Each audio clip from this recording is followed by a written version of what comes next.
Olá, pessoal, bem-vindos a mais um episódio do podcast da Esquerda Web.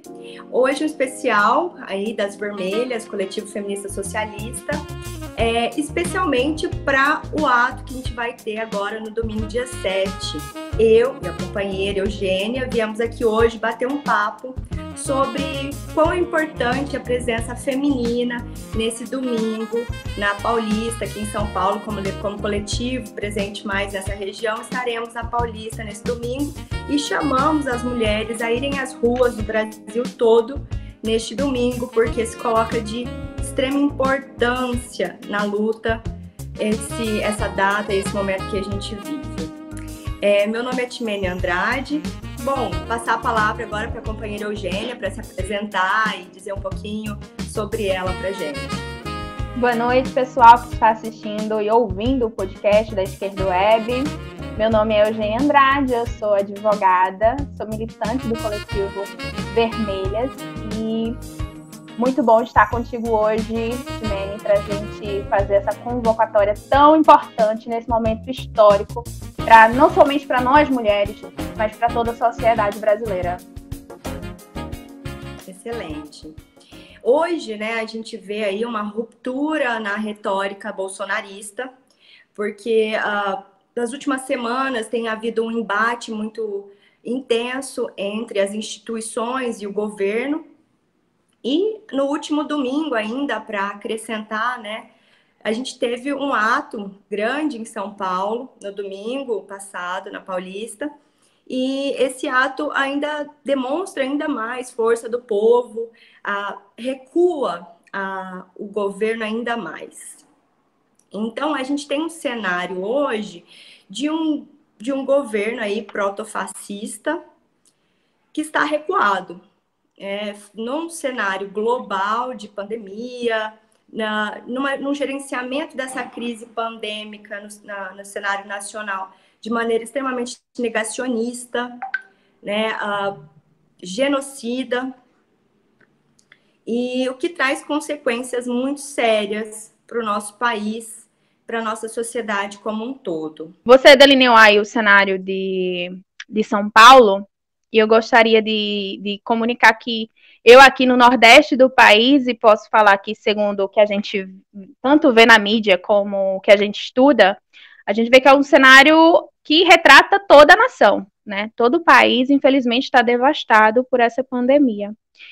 E que a curva está não somente ascendente, como a gente ainda não vê a luz do pico, Porque a partir do pico a gente vai saber que estamos regredindo, Estamos retrocedendo. E, infelizmente, a gente ainda não consegue ver essa luz, Que seria, no caso, o pico dessa curvatura.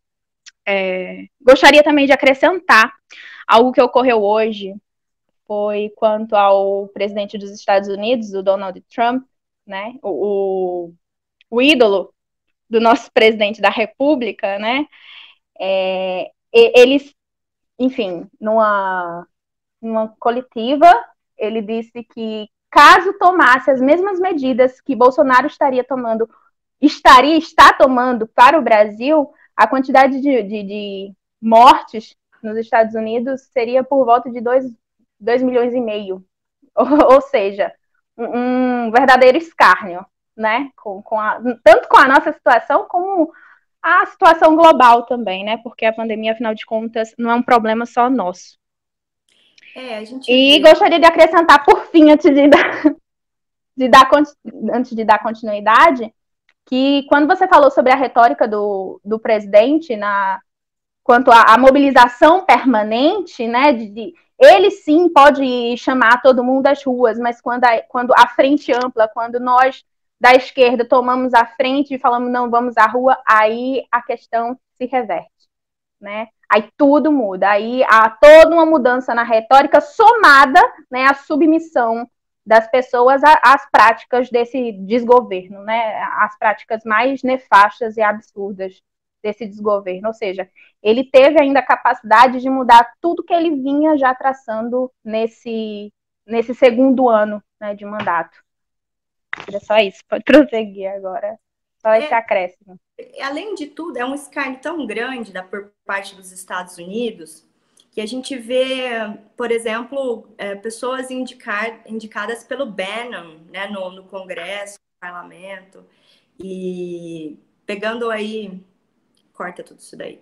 O escárnio é tão grande dos Estados Unidos frente à nova colônia, que é o Brasil, que se tornou, né, que a gente vê aí pessoas indicadas pelo Bannon. O Bannon é a pessoa que geriu, né, campanhas aí de direita no mundo inteiro, e a gente vê aí pessoas indicadas por essa pessoa dentro do nosso governo. Então, existe hoje realmente um escárnio por parte dos Estados Unidos no nosso país, né? Então, cai por terra quando eles se dizem tão nacionalistas, né? O argumento cai por terra. Eles são entreguistas.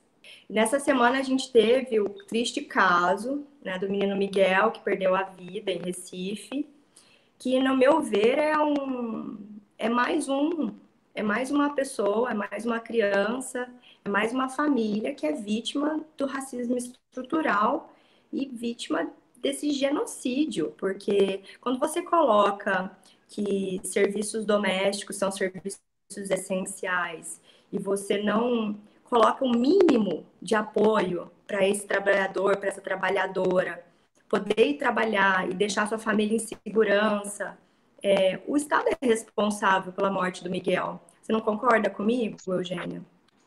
Com certeza, Timene. Acho sim, acho sim. Infelizmente, essa criança foi vítima do racismo estrutural que se encontra não apenas num local individualizado, mas assim, em toda a sociedade, né? Toda a sociedade precisa passar por esse processo de desconstrução de forma urgente, porque afinal de contas a gente está falando de vidas, né? De vidas negras que importam sim. O caso chocou não somente o Estado, mas ganhou uma repercussão nacional, né? Como você pôde ver, inclusive na nota que eu fiz para a Esquerda Web hoje. E a partir daí a gente consegue evidenciar o quanto a sociedade está doente, né? Doente e, inclusive, de não visualizar de forma escancarada o que é que a gente está passando, né? Porque quando você fala que uma criança, né, filha da empregada, um empregado, uma mulher negra, só aí a gente perpassa 3 avenidas identitárias, né? A gente está falando sobre interseccionalidade, sobre sofrimento multiplicado dessa mulher, de Mirtz Renata, mãe de Miguel, e a gente está falando de vários problemas que precisam ser discutidos e de forma urgente, né? Por isso a importância de chamar as mulheres para o ato de domingo, por Miguel e por várias outras pessoas que morreram vitimadas pelo racismo, por essa doença. E é isso.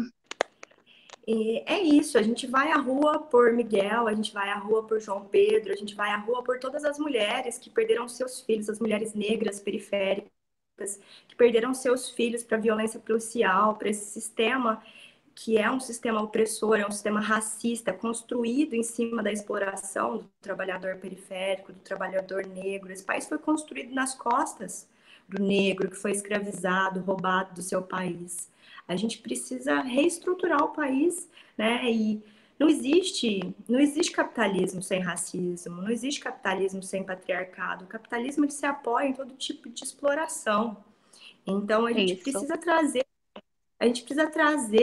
essa discussão para a mídia. E a gente só consegue viabilidade, né, visibilidade da mídia quando a gente está na rua. A gente pode fazer milhões de hashtags, a gente pode fazer milhões de campanhas online. O que traz cobertura de mídia é a rua. Então, por isso, né, pela não reabertura da economia, pelas mães negras que sofrem, pelas famílias negras que sofrem, vamos à rua. Vamos à rua para exigir que a gente possa, que o povo possa decidir, que o povo possa retomar o seu lugar democrático. E continuando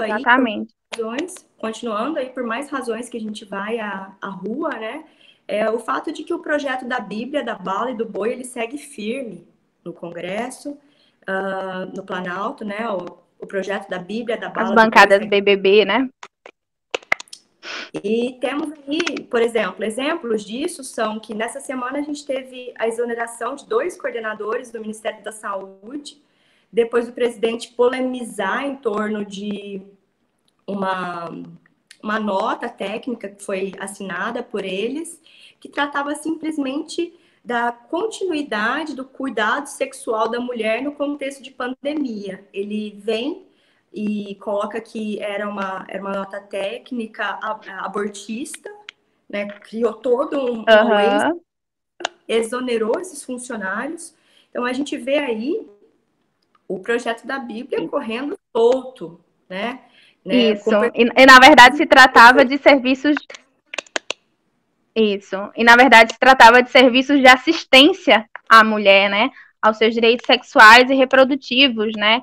Afinal de contas, nesse período de pandemia, não pode se fechar os olhos e fingir que os problemas terminam, que os problemas acabam. Não, é dever do Estado pensar em como solucionar esses problemas, como enfrentá-los na época de pandemia, né? Exatamente. Como dar esse suporte à mulher, em específico nessa época de pandemia, né? E se tratava, a nota se tratava sobre o aborto legal, né? Se tratava sobre vítimas de abuso sexual, né? Então a gente não está falando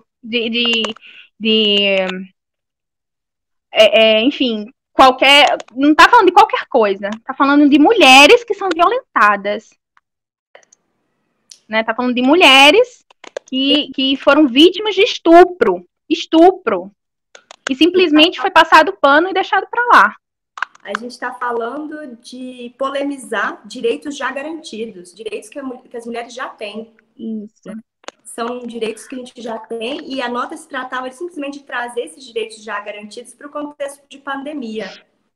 Então, é de entender o quão obscurantista é esse projeto de retirada de direitos das mulheres, direitos que foram difíceis de ser conseguidos, né? Que custaram tanta batalha, tanta luta das mulheres. Tantas vidas.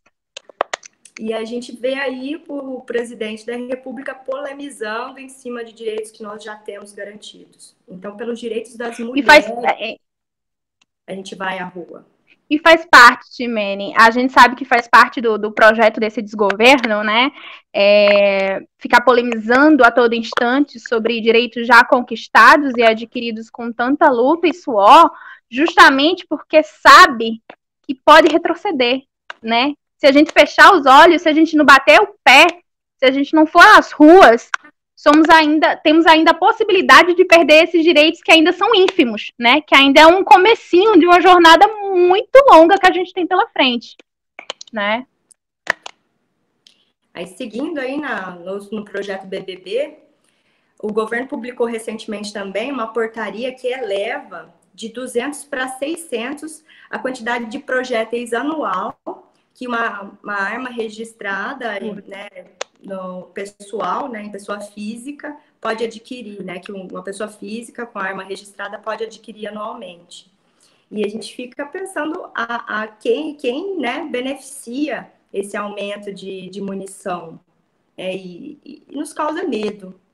A mim, particularmente, me causa muito medo pensar que a população precisa aumentar a munição, e isso traz desconfianças de que talvez essas regulamentações, essas tentativas de novas regulamentações sejam para favorecer uma milícia, né, paramilitar em prol do presidente, que vive tanto falando em golpe, em fechamento do Congresso, e nos leva a acreditar que realmente a gente tem aí uma tentativa realmente de construir uma milícia para fazer um golpe paramilitar, miliciano, e nos assusta, me assusta particularmente, muito. Isso, e quando ele se utiliza, né, do discurso que ele se utilizou na reunião ministerial, que foi divulgado pelo STF, né, lá no dia 22/4, a reunião ocorreu, quando ele se utiliza da retórica de, não, precisamos armar a população para que não haja ditadura. De antemão, né, quem vê, pensa, nossa, que discurso incoerente, né?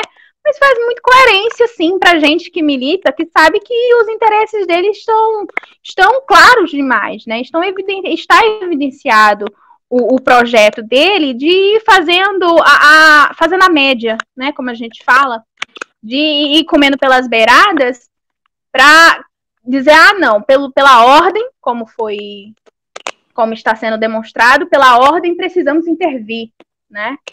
Pelo bem da nação precisamos intervir. Né? Então, a quem interessa, né, o porquê, né, levar 3 vezes o número da compra de projéteis ao ano por pessoa, né?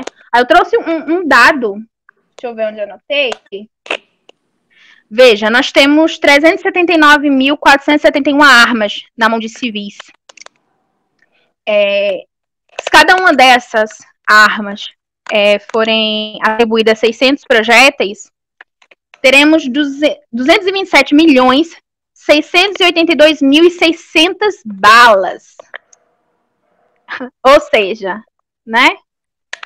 O suficiente para começar uma guerra. Enfim, com certeza. O suficiente para repressão da população, né? E muito complicado. E temos também, né, seguindo aí no projeto de destruição BBB,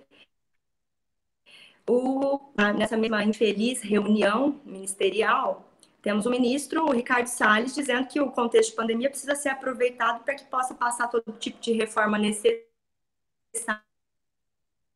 para que o país possa evoluir. E a gente sabe qual é o tipo de evolução que se defende para o nosso meio ambiente. Então, a gente tem ainda mais que lutar, porque a gente sabe que os recursos naturais do planeta, eles têm um limite e a gente está nesse limite e a gente precisa defender a vida das futuras gerações. E, por isso, para defender a vida das futuras gerações, vamos às ruas no domingo novamente. Isso, exatamente. Afinal de contas, hoje é dia 5 de junho, 5 de junho, né, o Dia Mundial do Meio Ambiente, e um dado que assusta bastante é que nesse primeiro trimestre de 2020, o índice de desflorestamento, de desmatamento, subiu 30% em relação ao ano passado e bateu recorde de acordo com os últimos 4 anos, né? Ou seja, né, mais um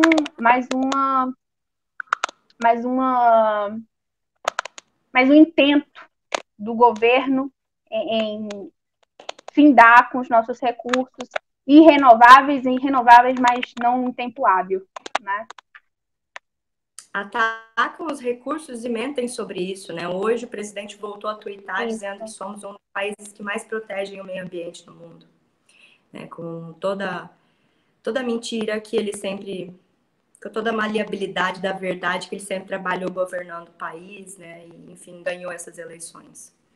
E a gente tem, acho que é muito importante, vamos aproveitar que você é advogada, Eugênia, e vamos falar sobre o artigo 142, que o presidente tem dito que é suficiente para que haja uma intervenção do exército nas ruas para contenção da população em caso de que os protestos saiam do necessário e para manter a ordem, né? Então, ele quer usar esse artigo 142 para manter a ordem. Fala um pouquinho para a gente sobre isso. E a gente sabe que manter a ordem no linguajar dele é iniciar uma desordem, né? Enfim, essa frase também foi dita por ele na reunião ministerial do dia 22 de abril, né, e foi também comentada por Augusto Aras, que é o nosso atual PGR. O artigo 142, isso não somente eu estou falando, mas já houve um parecer da Câmara de Deputados, a Ordem dos Advogados do Brasil, a OAB, também já se posicionou nesse sentido de que não autoriza, né, não há essa permissão para que as Forças Armadas, e quando eu digo Forças Armadas, integram Exército, Aeronáutica e Marinha. Não há essa permissão para que as Forças Armadas hajam como poder moderador, né, entre os poderes, até porque ele não é um poder, né, ele não pode sair por aí interferindo nos poderes de acordo com a simples vontade própria ou do presidente, porque afinal de contas nem o presidente está acima da lei maior, né, que é a Constituição Federal da República e do Brasil, né? Cabe ressaltar isso, porque a gente está vivendo essa época de Brasil e Estados Unidos, a gente já não sabe mais onde mora, né? Enfim, essa colônia. E é importante a gente falar sobre essa interpretação, né? Porque quando a gente fala que o presidente da República quer sobrepor a sua interpretação, a interpretação, por exemplo, do STF, que é o Supremo Tribunal Federal, que é responsável pela interpretação, responsável pela guarda da Constituição Federal, é ele querer exercer um papel que não cabe a ele, né? Não cabe a ele decidir, né? E caso haja alguma desavença entre os poderes, que no caso o executivo, no papel do presidente da República, e o STF, que faz parte do judiciário, não deve ser resolvido pelas Forças Armadas de forma nenhuma, né? É resolvido pelos nossos mecanismos de freio e contrapesos, perdão, que estão previstos no ordenamento jurídico brasileiro, entendeu? Então, assim, as Forças Armadas não estão incumbidas, nem nunca foram, historicamente, por esse poder moderador, né? É isso. E a gente precisa mostrar algo importante que eu tenho a falar, a gente precisa delinear isso de forma bem didática à população, sabe? Porque eu entender isso como advogada, você entender, ou como militante, você entender como militante é uma coisa. Mas a gente sabe que tem muitos apoiadores de Bolsonaro defendendo esse discurso, né? Esse discurso que é falacioso. Então a gente precisa encontrar formas de repassar essa impossibilidade, entendeu? Porque, por exemplo, não é você defendendo um AI-5 que você vai ter direito à defesa lá no futuro, entendeu?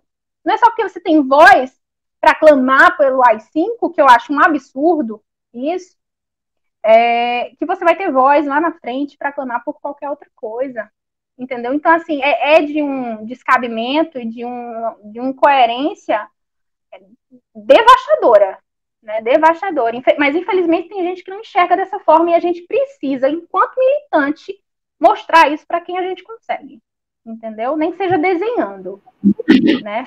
Explicar que se existe 3 poderes é por algum motivo, entendeu? Se existe 3 poderes, se cada um tem as suas incumbências, se cada um são para elas designadas certas funções, é porque tem algum motivo, né? É porque alguma coisa serve para um e não serve para outra. Não é isso?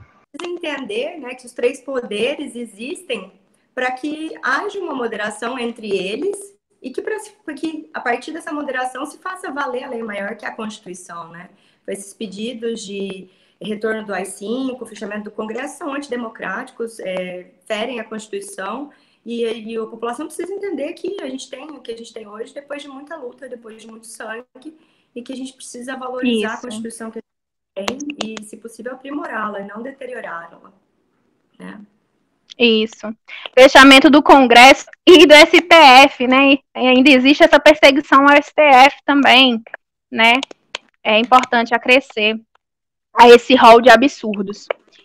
E, para finalizar, eu gostaria de falar que quando se enuncia que as Forças Armadas se destina à defesa da pátria e à garantia dos poderes constitucionais, isso não faz com que ele seja ou que ele tenha um poder moderador entre os poderes constitucionais, porque ele não faz parte deles, entendeu?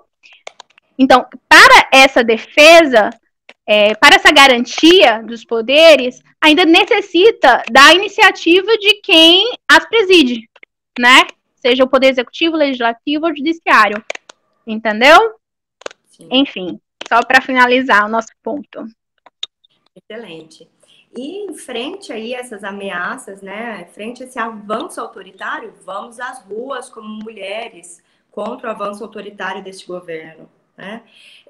A gente tem aí politicamente nas últimas semanas uma resposta da Frente Ampla com relação a essas ameaças e foi escrito um manifesto e houve toda uma polêmica pelo fato do nosso ex-presidente Lula não assinar esse manifesto. Não assina, com toda a razão, que é um manifesto burguês, que não retrata nenhum interesse da classe trabalhadora, mas precisamos levantar aqui que a nossa contestação é que o PT, o ex-presidente Lula e todas as organizações sociais que estão ligadas ao PT cometem um erro gravíssimo histórico, novamente, de não chamar a população à rua nesse momento que é decisivo historicamente para defender, né, tudo que a gente está defendendo nesse vídeo e que a gente vê como urgência. É um momento decisivo e a gente precisa ir para a rua, o povo precisa se defender, né? E o trabalhador, ele precisa ser o trabalhador, ele precisa ser protagonista na luta dos seus direitos. E se ele é protagonista, aí a gente está falando da luta de classe, a gente está falando da representatividade, do lugar democrático do povo, que é gerir, né? E ter a gestão do Estado por alguém que realmente representa os interesses do trabalhador. Temos hoje um exemplo aí dos Estados Unidos, temos hoje aí o exemplo dos Estados Unidos, no Levante Popular, que o estopim para esse Levante Popular foi a morte de um homem negro, George Floyd, por um policial branco, Derek Chauvin, que essa morte por asfixia foi transmitida ao vivo por uma testemunha, e no mesmo dia houveram protestos, e desde então, desde o dia 25 de maio, aí já há mais de 10 dias, ganhando uma proporção internacional, né, que cresceu nacionalmente para várias cidades dos Estados Unidos, tiveram protestos em várias partes do mundo, vários países se juntaram nesses protestos, e a luta americana é uma luta muito parecida com a luta que a gente precisa fazer no Brasil, né? Que é uma luta contra o sistema racista estrutural. E essa luta é uma luta contra o capitalismo. A luta antifascista é uma luta contra o capitalismo. É uma luta do trabalhador. E por isso vamos às ruas, porque a gente precisa começar a construir uma real democracia no nosso país, que é a democracia. O povo é representado. Por isso vamos às ruas. Porque a gente vê hoje um momento histórico internacional. É a nossa hora e a nossa vez, né, Ti? É um momento histórico internacional que o povo precisa ir para a rua defender os próprios direitos, o povo precisa ser protagonista na rua. O mundo hoje assiste os trabalhadores da maior nação capitalista colocar o presidente deles, da república, num bunker. O serviço secreto pega o presidente e protege ele num bunker. Esse é o poder do povo. O poder do povo ele é muito maior do que qualquer governante. Isso traz uma faísca de levante popular, uma faísca de revolução. Né? Falta politização e organização das massas, falta organização e politização das massas, mas a gente já tem uma conscientização de classe, de indignação, de levante, que traz essa faísca de revolução que é tão importante para que a gente possa aí caminhar no diálogo para a construção de talvez um mundo muito melhor. Com certeza, sem dúvidas, sem dúvidas. E seja qual for, daqui para frente, com certeza não será da mesma forma, né? Já conseguimos, tenho certeza, conscientizar e levar o compromisso a muitas pessoas, né? E que domingo seja um momento histórico para nós mulheres e toda a sociedade que estão sendo convocados agora para isso. As mesmas mulheres do Ele Não, as mulheres que impediram que Bolsonaro fosse eleito no primeiro turno. Essas mulheres que têm condições de saúde, têm condições sociais de irem às ruas, sem colocar nenhum parente, nenhum familiar em risco, e que têm toda a condição de saúde de ir às ruas, devem ir às ruas. Devem defender conosco todas essas pautas que foram colocadas. Né? Claro, com distanciamento social, com uso de EPI, com segurança em grupo, nunca vá sozinho, sempre vá em grupo, se protegendo uns aos outros, porque a nossa causa é justa e a nossa causa é do povo. Com certeza. Convido a todos, inclusive, a ver o nosso protocolo, né, o protocolo do Vermelhas, que está disponível no Instagram. Está disponível nas nossas redes sociais. Ir com segurança. Ir com segurança. É isso. Muito obrigada, pessoal, pela audiência, aí por terem assistido mais um episódio do Esquerda Web. Vamos às ruas e sigam nossos canais. Avante, sigam os nossos canais.